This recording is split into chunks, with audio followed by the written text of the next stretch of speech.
बिस्मिल्लाहिर्रहमानिर्रहीम। अस्सलाम वालेकुम मैथमेटिशियंस ऑफ 9th क्लास। आज हम एक्सरसाइज 6.1 स्टार्ट करने जा रहे हैं।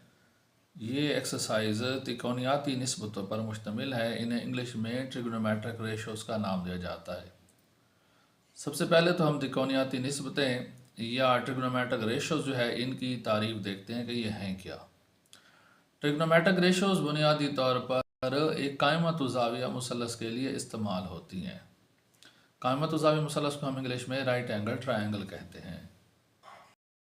राइट एंगल ट्रायंगल या कायमत ज़ाविया मुसल्लस एक ऐसी मुसल्लस होती है जिसमें लाजमी तौर पर एक एंगल 90 का होता है। मसलन हमारे पास ये एक मुसल्लस है ABC, तो इसके नुक्ता B पर 90 डिग्री का एंगल बन रहा है, तो ये राइट एंगल कहलाएगा या कायमा ज़ाविया कहलाएगा। अब ये जो त्रिकोणियाती निस्बतें होती हैं ना, ये मुसल्लस की साइडों की निस्बतें होती हैं। निस्बत का बुनियादी मकसद होता है तकसीम।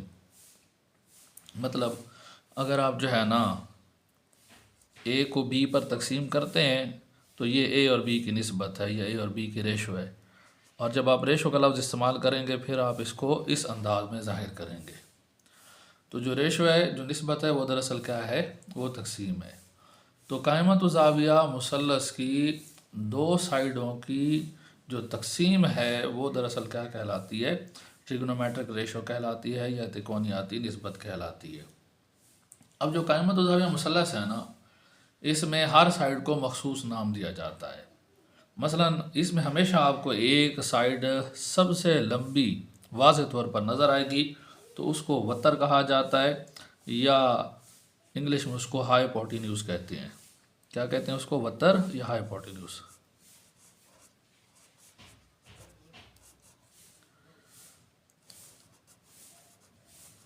हाइपोटेन्यूज या फिर उर्दू में हम इसको क्या कहेंगे, वतर कहेंगे। ठीक हो गया। तो ये वाली साइड जो है ये कौन सी है, ये वतर है। फिर आमतौर पर ये त्रिकोणियाती निस्बतें कायमा ज़ाविया के सामने आने वाले दो ज़ावियों में से किसी एक ज़ाविये के लिए ली जाती हैं। तो आमतौर पर इस ज़ाविये के लिए ली जाती हैं और इसको थीटा कहा जाता है। और ये हादा ज़ाविया होता है। हादा मतलब ये 90 से कम जो है ना इसकी वैल्यू होगी। इसको अक्यूट एंगल भी कहा जाता है। तो आमतौर पर इस ज़ाविये के लिए निस्बत ली जाती है। तो अब 90 ज़ाविया और थीटा ज़ाविया के दरमियान जो साइड आ रही होती है ना, इसको कायदा कहा जाता है। इसको क्या कहते हैं, कायदा। और इंग्लिश में ना इसको बेस का नाम दिया जाता है, बेस, या फिर उर्दू में क्या कहलाएगा, कायदा जी। उसके बाद जो तीसरी साइड बच गई है ये वाली, तो इसको अमूद का नाम दिया जाता है। ये क्या कहलाता है, अमूद, या इसको इंग्लिश में परपेंडिकुलर कहते हैं। क्या कहते हैं इसको, परपेंडिकुलर।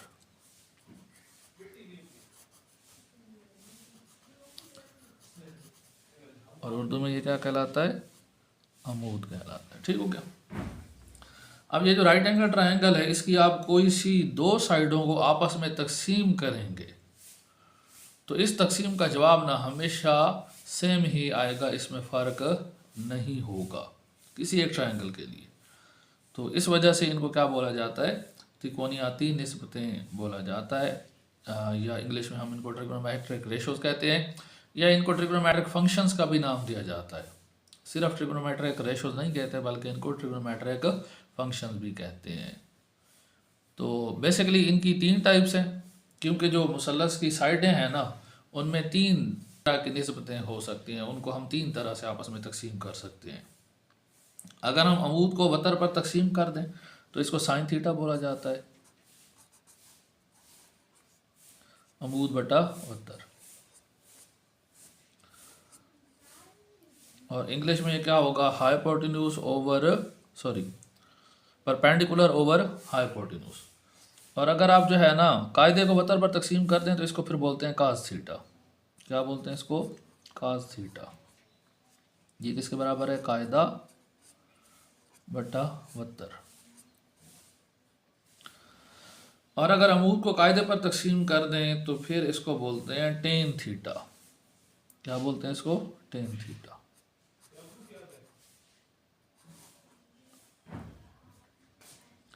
अमूद को तकसीम करना है किस पर? कायदे पर। ठीक हो गया। तो अमूद बटा वतर साइन थीटा, कायदा बटा वतर काज थीटा, और अमूद बटा कायदा क्या कहलाता है? Tan theta. तो ये निस्बतें बुनियादी तौर पर इस जाविया थीटा के लिए हैं। तो इनको आप आसानी से याद रख सकते हैं। हमने तो ये फार्मूला बनाया हुआ था, ऊ कू अक, ऊ और कू और अक। ऊ अमूद बटा वतर, ऊ कायदा बटा वतर, अक अमूद बटा कायदा। इधर से इनको तरतीब से याद कर लें, साइन कॉज टेन थीटा। ठीक हो गया। तो ये हमारे पास तीन बुनियादी तिकोनियाती निस्बतें हैं जो हम ट्रिग्नोमेट्री के अंदर इस्तेमाल करते हैं। स्टूडेंट्स, अगर हम तिकोनियाती निस्बतों की हिस्ट्री की बात करें तो हिप्परनिकस जो है ना, जिसका ताल्लुक निकिया से था, उसे तिकोनियात का बाप कंसिडर किया जाता है। मतलब ये शख्स तिकोनियात का मूजिद है और ये बात है 120 से लेकर 190 कबल मसीह की। मतलब हज़रत ईसा अलैहिस्सलाम की पैदाइश से भी तकरीबन 120 से लेकर 190 साल कबल तिकोनियात की इजाद हो चुकी थी। ठीक हो गया। फिर इसने जो है ना तिकोनियात को फल्कियात के अंदर इस्तेमाल किया। मतलब सूरज चाँद सितारों से मुतल्लिक़ मालूमात इकट्ठी करने के लिए इसने तिकोनियात को ट्रिग्नोमेट्रिक रेशोज़ को इस्तेमाल किया। और ये वो शख्स है जिसने ज़ाविये की पैमाइश का यूनिट डिग्री ईजाद किया था। उसके बाद हम आ जाते हैं इस्लामी दौर की तरफ। तो इस दौर में अल-बत्तानी मुसलमान रियाज़ीदान हैं, उन्होंने साइन की जो निस्बत है और टेंजेंट की जो निस्बत है इनको बाकायदा ईजाद किया। फिर हम बात करें अल-ख़वारिज़मी की, जो अलजबरा का माहिर था, उसने तिकोनियात को ट्रिग्नोमेट्रिक रेशोज़ को फल्कियात के लिए इस्तेमाल किया। मतलब इसने भी सूरज चाँद सितारों से मुतल्लिक़ पैमाइशें करने के लिए, उनसे मुतल्लिक़ इल्म हासिल करने के लिए ट्रिग्नोमेट्री को इस्तेमाल किया। फिर हम बात करते हैं उमर ख़याम की। तो उमर ख़याम ने भी ट्रिग्नोमेट्री पर बहुत काम किया और उसने भी ट्रिग्नोमेट्री के अंदर एक नई शाख मुतारफ़ करवाई जिसको करवी तिकोनियात का नाम दिया जाता है। और ये फल्कियात के अंदर यानी कि सूरज चाँद सितारों से मुतल्लिक़ इल्म के अंदर इस्तेमाल होती है। फिर जो जदीद ट्रिग्नोमेट्री है उसका सेरा जाता है न्यूटन और गॉडफ्राइड के सर, जिन्होंने कैलकुलस ईजाद किया और ट्रिग्नोमेट्री को वुसअत दी। अब सवाल ये पैदा होता है कि ट्रिग्नोमेट्रिक निस्बतों का इस्तेमाल क्या है आखिर। तो बाज़ दफ़ा ऐसा होता है कि कुछ चीज़ों की पैमाइश ना हम बराह रास्त मालूम नहीं कर सकते, या वो पैमाइश मालूम करना ख़तरनाक होता है। तो ऐसे में हम ट्रिग्नोमेट्रिक रेशोज़ को इस्तेमाल करते हुए पैमाइश मालूम कर सकते हैं। फ़र्ज़ करें आपने एक टेबल की लंबाई निकालनी है, तो टेबल की लंबाई निकालना कोई मुश्किल काम नहीं है, क्योंकि टेबल आपके लिए ईज़िली अप्रोचेबल है। आप एक मीटर राड लेंगे, आप एक मेजरिंग टेप लेंगे और टेबल की लंबाई मालूम कर लेंगे। लेकिन अगर आपसे कहा जाए कि भाई पहाड़ी जो है उसकी ऊंचाई कितनी है, तो अब क्या आप ये मालूम कर सकते हैं? तो ये शायद मालूम तो किया जा सकता है, लेकिन ये बहुत मुश्किल काम है, ख़तरनाक काम है। तो अब आप जो पहाड़ी की ऊंचाई है ना, इसको आप ट्रिग्नोमेट्रिक रेशोज़ इस्तेमाल करते हुए मालूम कर सकते हैं। ठीक हो गया। इसी तरह सूरज कितने ज़ाविये पर मौजूद है, तो सूरज का ज़ाविया अब आप सूरज तक जाकर तो मैयर नहीं कर सकते ना। तो आप जो है सूरज का जो ज़ाविया है कि सूरज इस वक्त कितने डिग्री पर है, वो भी आप इन ट्रिग्नोमेट्रिक रेशोज़ की मदद से मालूम कर सकते हैं। इसी तरह किसी दरख्त की जो ऊंचाई है वो भी आप तिकोनियाती निस्बतें इस्तेमाल करते हुए मालूम कर सकते हैं। जी, हम पहले देख चुके हैं कि तिकोनियाती निस्बतों की बुनियादी तौर पर तीन अक़साम है, एक साइन, दूसरी कोसाइन और तीसरी टेंजेंट। तो ये इनके पूरे नाम है। साइन, लेकिन इसको मुख्तसरन SIN सीन लिखा जाता है, लेकिन पढ़ते इसको साइन है। दूसरी आपके पास है कोसाइन, लेकिन इसको मुख्तसरन CS कॉज लिखा जाता है। और तीसरी आपके पास किस्म है टेंजेंट, लेकिन इसको मुख्तसरन टेन लिखा जाता है। ठीक हो गया। फिर इन निस्बतों के उलट भी मौजूद है। मतलब साइन में आपने लिया है अमूद बटा वतर, तो आप इसका उलट कर लें वतर बटा अमूद, तो ये फिर इसको बोलेंगे कोसिकेंट। जी, साइन का उलट क्या है? कोसिकेंट। तो ये आप ऐसे उल्टा करके लिखेंगे। पूरा लफ्ज़ तो कोसिकेंट है, लेकिन कोसेक लिखा जाता है, पढ़ा कोसिकेंट जाता है। और काज का जो उलट है वो है सीकेंट, लेकिन पूरा सीकेंट नहीं लिखा जाता, SCC लिखा जाता है, पढ़ा सीकेंट जाता है। काज का उलट क्या है? सीकेंट। और टेन का जो उलट है वो कोटेजेंट है, लेकिन उसको COT कॉट लिखा जाता है और कॉट ही पढ़ा जाता है। ठीक हो गया। तो जो तीन हमारे पास बुनियादी निस्बतें हैं, इनकी उलट निस्बतें भी मौजूद हैं। साइन की कोसिकेंट, काज की सीकेंट और टेन की कोटेजेंट। स्टूडेंट्स, लास्ट पे हम कम्प्लीमेंट्री ज़ावियों की तिकोनियाती निस्बतों की बात कर लेते हैं। तो पहले तो हमें पता होना चाहिए कि कम्प्लीमेंट्री ज़ाविये होते कौन से हैं। दो ऐसे ज़ाविये जिनका मजमुआ 90 डिग्री हो वो कम्प्लीमेंट्री ज़ाविये कहलाते हैं। फ़र्ज़ करें कि हमारे पास ये एक कायमतुल ज़ाविया मुसल्लस है, तो इसमें एक ज़ाविया कितना है? 90 डिग्री का। बाकी ये वाला ज़ाविया, इसको हमने नाम दिया था किसका? थीटा का। तो अब ये जो ज़ाविया है इसका दूसरा ज़ाविया थीटा, और ये जो तीसरा ज़ाविया बच गया है ना, इन दोनों ज़ावियों का मजमुआ 90 डिग्री बनता है। उसकी वजह यह है कि किसी भी मुसल्लस के तीनों ज़ावियों का मजमुआ जो होता है ना, हमेशा वो 180 होता है, चाहे मुसल्लस किसी भी तरह की हो। फ़र्ज़ करें ये मुसल्लस का पहला ज़ाविया, इसको हम कह लेते हैं θ1। ये फ़र्ज़ करें मुसल्लस का दूसरा ज़ाविया, इसको हम कह लेते हैं θ2। और ये फ़र्ज़ कर लें मुसल्लस का तीसरा ज़ाविया, जिसको हम नाम देते हैं θ3। तो मुसल्लस के तीनों ज़ावियों का मजमुआ हमेशा कितना होता है? 180 डिग्री। ये पक्का असूल है जो आप जहन में रख लें। अब यहाँ पर θ1 की कीमत 90 डिग्री है, और दूसरा आपके पास क्या हो गया? थीटा हो गया। और तीसरा हमारे पास क्या हुआ? उसको हमने θ3 का नाम दिया था, तो चलें उसको हम θ3 ही रहने देते हैं। अभी आप 90 उस तरफ शिफ्ट कर दें तो हमारे पास थीटा और θ2, सॉरी θ3, इन दोनों का मजमुआ क्या हो जाएगा? 180 मनफी 90। तो 180 में से 90 निकाल देंगे तो पीछे क्या बचेंगे? 90। यानी कि ये जो ज़ाविया है थीटा और ये जो तीसरा ज़ाविया है θ3, जिसको हमने कह दिया है, इनका मजमुआ किसके बराबर है? 90 डिग्री के। तो हमने क्या पढ़ा था कि वो दो ज़ाविये जिनका मजमुआ 90 डिग्री हो वो क्या कहलाते हैं? कम्प्लीमेंट्री ज़ाविया कहलाते हैं। तो लिहाजा ये वाला ज़ाविया थीटा और ये वाला ज़ाविया कम्प्लीमेंट्री ज़ाविया हैं। थीटा इस ज़ाविया का कम्प्लीमेंट है और ये वाला ज़ाविया थीटा का कम्प्लीमेंट है। तो अगर आप इसकी कीमत निकालना चाहें तो क्योंकि इन दोनों ज़ावियों का मजमुआ 90 है, ये थीटा है, तो यकीनन ये वाला जो ज़ाविया होगा इसकी कीमत बनेगी 90 मनफी थीटा। तो 90 मनफी थीटा थीटा का कम्प्लीमेंट है और थीटा 90 मनफी थीटा वाले ज़ाविये का कम्प्लीमेंट है। अब एक ज़ाविये की जो तिकोनियाती निस्बत है वो उसके कम्प्लीमेंट की को फंक्शन निस्बत के बराबर होती है।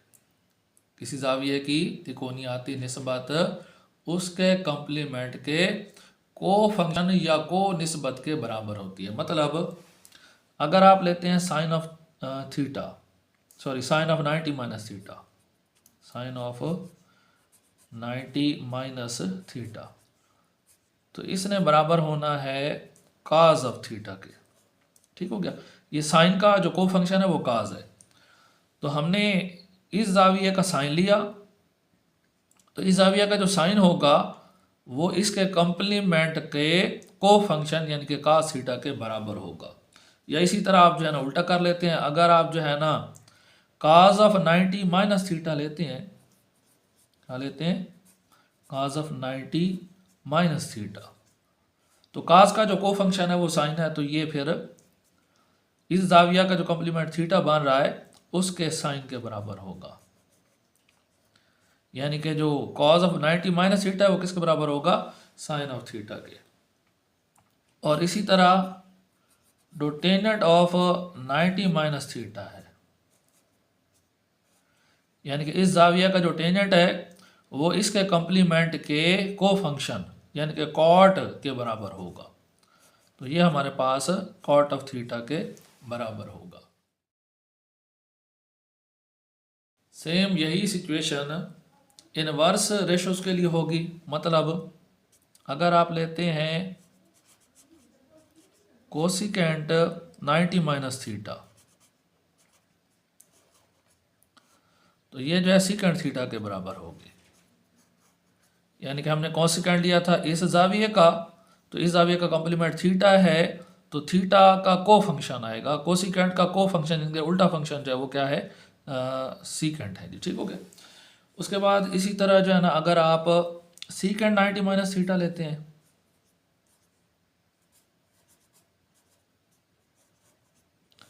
तो फिर ये कोसिकेंट थीटा के बराबर होगा। ठीक हो गया।